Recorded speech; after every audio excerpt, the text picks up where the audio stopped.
अब मैं आमंत्रित करूंगा मीणा आदिवासी समुदाय से जयपुर से हीरा मीणा जी को कि वह आए, अपनी भाषा, संस्कृति और साहित्य पर अपनी बात रखें। हीरा मीणा जी।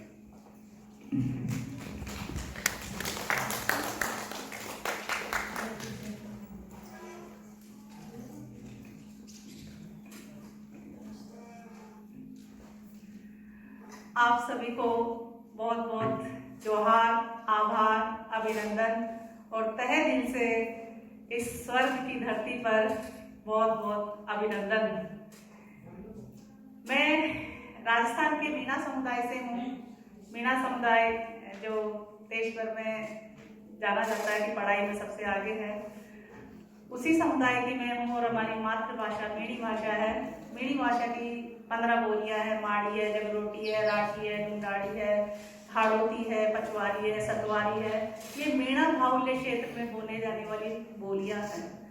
इन बोलियों के साथ हमारी मातृभाषा मीणी भाषा का अस्तित्व जुड़ा हुआ है। मैं थोड़ा सा बताना चाहूंगी कि मातृभाषाएं हमारे लिए क्यों महत्वपूर्ण है, खास तौर से ट्राइबल समाज के लिए, आदिवासी समाज के लिए, इंडिजिनियस समाज के लिए। हम संसार भर में रहते हैं, लगभग हमारी आबादी 50 करोड़ है और हमारी भाषाएं 7000 है। 7000 भाषाएं। ये बहुत गर्व की बात है कि हमारे पुरखों ने हमारी अपनी भाषाएं दी है, बोलियां दी है, हमारी अपनी अदब और पहचान हमें दी है। और वो पहचान हमारी मातृभाषाओं में छुपी है। और ये हजारों सालों का ज्ञान भंडार है इन मातृभाषाओं में। इन मातृभाषाओं में हजारों लाखों सालों का ज्ञान भंडार समाहित है। या संसार के पुराने ज्ञान को आपको जानना होगा तो आदिवासियों की मातृभाषाएं और बोलियों को जानना होगा। ये तो बेहद जरूरी है। हमारे गुफा शैल चित्र और पुराने जितने भी ऐतिहासिक या सांस्कृतिक धरोहर है, उन सब में वो अस्तित्व देखने को मिलता है। और हमारी जो भाषाएं हैं वो कुछ सालों की या हजारों सालों की नहीं है, लाखों सालों की है। जैसे मैंने कहा, मैं मीणा समुदाय से हूँ। मीणा समुदाय राजस्थान से बिलोंग करता है। राजस्थान में अरावली पर्वतमाला है। अरावली पर्वतमाला आप लोगों को पता है संसार की सबसे पुरानी पर्वतमाला है। तो सोचिए पुरानी पर्वतमाला में रहने वाले बाशिंदे कितने पुराने होंगे, उनका ज्ञान भंडार कितना विस्तृत होगा। ऐसे ही हम सब आदिवासियों के पुरखों ने अपनी अपने जगहों पे, अपने अपने क्षेत्र पे, अपने अपनी संस्कृति के साथ वो ज्ञान भंडार अपनी मातृभाषाओं और बोलियों में बहुत विस्तृत रूप में, मौखिक रूप में छोड़ा है। तो उस मौखिक रूप को या उस वाचिक रूप को एकेडमिक लोग इसको लोक साहित्य बोलते हैं, लेकिन मैंने वंदना जी से और रक्कत सर से सीखा है, जाना है कि हम आदिवासी इसको पुरखा साहित्य कहते हैं, क्योंकि हमें पूर्वजों से मिला है ये, हमें मौखिक रूप में मिला है ये, हमें संसार की पीढ़ी दर पीढ़ियों से ये ज्ञान परंपरा मिली है। हमारी दादी नानी या दादा नाना से वो परंपरा चली आ रही है, जो हमारी मातृभाषा और बोलियों में समाहित है। तो जो मीणी भाषा है वो उसकी जो बोलियां बताई हैं वो उस तरीके से उन बोलियों का विस्तार क्षेत्र है, एरिया वाइज है। उसके छोटे छोटे गीत में आपको सुना के बताना चाहूंगी कि मीणी भाषा कैसी है। जैसे हमारे पूर्वजों को प्रमुखता दी जाती है, या पूर्वज और प्रकृति को पहले माना जाता है या सर्वोपरि है, इसीलिए हम पुरखा को या पुरखोती साहित्य भी कहते हैं। अपने साहित्य को वाचिक साहित्य के साथ पुरखोती साहित्य भी कहते हैं। आदिवासी अपने पुरखों से जो ज्ञान परंपरा, जिस ज्ञान का वो अर्जन कर रहा है, जिसको लिखित रूप में लिख रहा है, उसको पुरखोती साहित्य का भी नाम दे रहा है, वाचिक साहित्य या पुरखोती साहित्य। इस साहित्य में आपको संसार के सबसे जीवंत और मानवीय ज्ञान परंपरा मिलेगी, क्योंकि हमारे पूर्वजों ने जो जीवन जिया है, जो संघर्ष किए हैं, प्रकृति और जीव जंतुओं के साथ जो तादाद स्थापित किया है, जो संबंध स्थापित किए हैं, वो संबंध आपको उन गीतों में, उन बोलियों में आपको देखने को मिले। चाहे नदियां हो, पहाड़ हो, जंगल हो, पेड़ हो, बकरी हो, कोई सा भी जानवर हो, कोई सी भी परिस्थितियां हो, खाई हो, दर्रे हो, रेगिस्तान हो, वो सब आपको उन गीतों में देखने को मिलेंगे। जैसे मैं छोटे छोटे गीतों के अंदर बताती हूँ। टोंकर चालूंगा जी जी तारा दूध के पाछे, तारा दूध के पाछे, अरे सास रो सा जाई रे मारी हिम्मत के पाछे,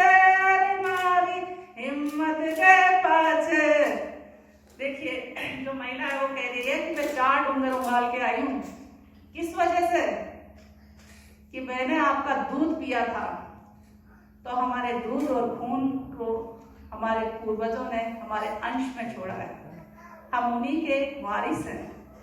इसीलिए ये जो कॉन्फ्रेंस का जो नाम है ऑल इंडिया फर्स्ट नेशन, हम इन्हीं के बच्चे हैं, इन्हीं के वारिस हैं, और हम हमारे पूर्वजों के ज्ञान को, वाचिक परंपरा को या मौखिक साहित्य को लिखित रूप में अपनी अपनी मातृभाषाओं में दर्ज करेंगे, तभी हमारी अपने समाज की, पूरे समुदाय की और पूरे आदिवासी समाज की पहचान को हम स्थापित करने में अपना एक योगदान देकर जाएंगे। एक छोटा सा गीत और है।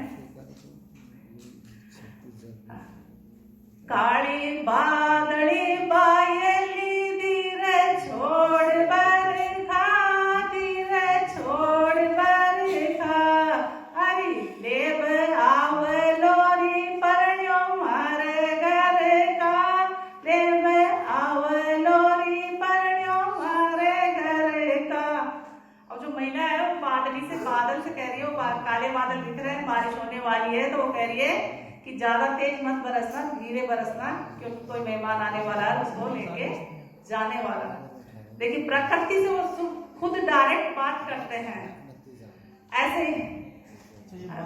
दौड़ा दौड़ा बेल जाने पावे छिपाड़ी, समुंदर मारो रहा फोड़ो, चूंदड़ भीजगी मारी, चूंदड़ भीजगी मारी। अब राजस्थान को डेजर्ट के रूप में जाना जाता है, लेकिन इस गीत में समंदर कहाँ से आ गया? इस समंदर को खोजना होगा तो आपको 33 सागर को खोजना होगा कि वो कैसे विलुप्त हो गया। ये पूर्वजों की जो बोली है, जो गीत है, इसमें बहुत बड़ा इतिहास भी छुपा हुआ है, जिसे हम जानेंगे, छोटे छोटे बूंदों को सहेजेंगे। ऐसे बहुत सारे अंतर हैं, ऐसे शामिल मीना समाज में गीत गायन की और नृत्य की कम से कम 25-30 शैलियां हैं, जिसमें सुड्डा है, ढांचा है, डंगल है, कन्हैया है, जिगरी है, लांगुरिया है, फागुरिया है, और शादी ब्याह के तो इतने अनगिनत गीत है कि आप हर गीत को सुनेंगे तो अलग ही अनुभव होगा।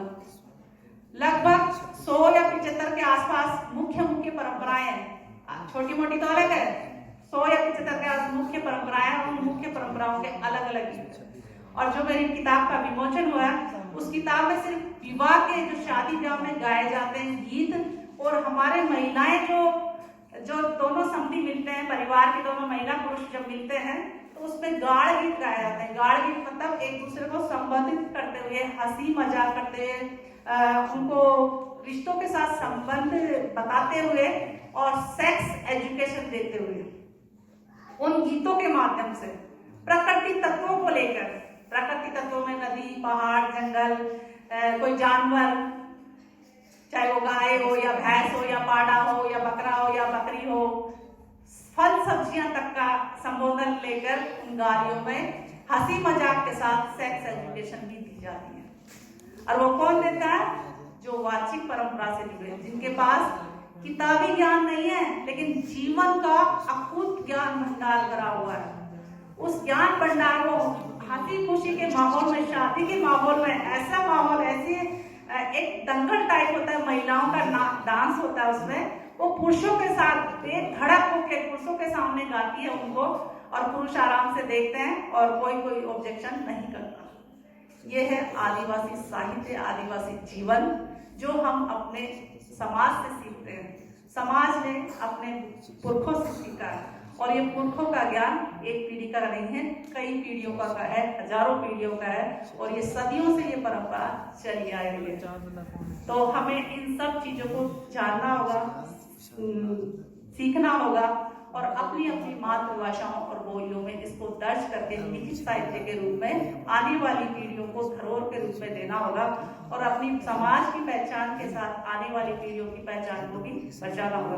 क्योंकि संसार में जो सबसे बड़ी जंग चल रही है, वो अस्मिताओं की जंग चल रही है। आज अस्मिताएं हमारी धूमिल की जा रही है, खासतौर से आदिवासी समाज की।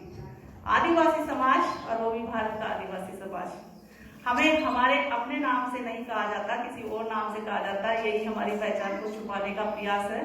हम आदिवासी है, इंडिजीनियस है, अबोरिजिनल है, फर्स्ट नेशन है, फर्स्ट नेशन के फर्स्ट बच्चे हैं, तो हमें अब अपने स्तर पर इस पहचान को स्थापित करना होगा और एक साहित्यिक फोरम भी हमें खड़ा करना होगा ताकि हम अपनी अपनी मातृभाषाओं और बोलियों का संरक्षण करते हुए उस ज्ञान परंपरा को हम उसको स्थापित कर पाए, उसको स्टोर कर पाए और उसको मतलब संरक्षित करके आने वाली पीढ़ियों को धरोहर के रूप में दे पाए, क्योंकि धरोहर को जानने के लिए वो माहौल अब बचाए नहीं। जो पीढ़ी है पुरानी, उस पीढ़ी से हमारा संपर्क, आने वाली पीढ़ियों का उनका संपर्क भी कट जाएगा। तो हम बीच की कड़ी है, हम बीच की कड़ी को उन बुजुर्गों से, महिला हो या पुरुष हो, जो भी हो, उन सब से वो जानकारी सहज कर आने वाली पीढ़ियों को देने के लिए लिखित रूप में हमें छोड़ना होगा। इसीलिए मैं कहती हूँ, ये मेरे अपने शब्द है जो मेरे दिमाग में आ रहे हैं, आदिवासियों की भाषाएं, बोलियां, उनका आधार कार्ड है, उनका पैन कार्ड है और उनका राशन कार्ड है, तो इसको आपको ही बचाना होगा, कोई नहीं बचाएगा। इतना ही कहकर मैं आप सभी को बहुत बहुत आभार और अभिनंदन करना चाहूँगी। शुक्रिया।